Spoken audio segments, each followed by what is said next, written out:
Nagabi sa inyong lahat. Ako nga po pala si Herbe Malinaw. Nakatira po ako sa Tabunok, Villabalité. Ay ang 18 years old. Bago pa lang po ako pumasok dito sa team nila Sir na Steve. Kaya ako po pinasok ang grupong ko kasi isa ito sa aking pinapangarap at balang araw maging isang world champion.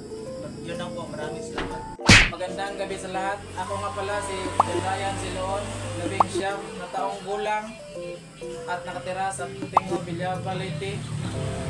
At naka-6 na fight sa amateur, 4 na panalo at 2 talo.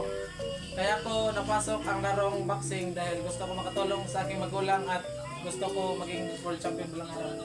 Magandang gabi sa inyong lahat. Ako nga po pala si Ricky Dimumar, 16 years old, nakatira sa Silag, Villabalité.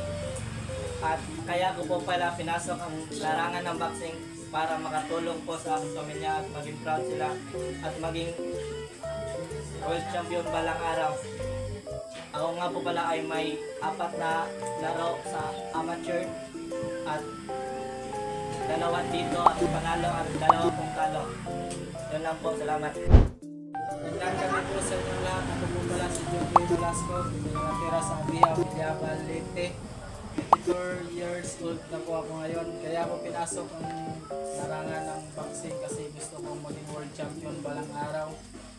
At may 11 nga fight na po ako ngayon, 2 talo.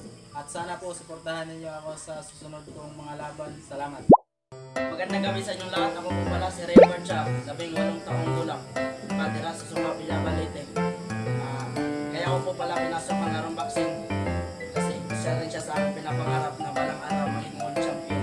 At may 3 laban na po ako sa amateur, walang talo. At sana suportahan niyo po kami sa aming darating na laban ngayong December 7. At sa darating pa naming laban. At pakisuporta po sa aming YouTube channel at Lacerna Boxing Stable at sa lahat ng Villabanon. At maraming salamat po.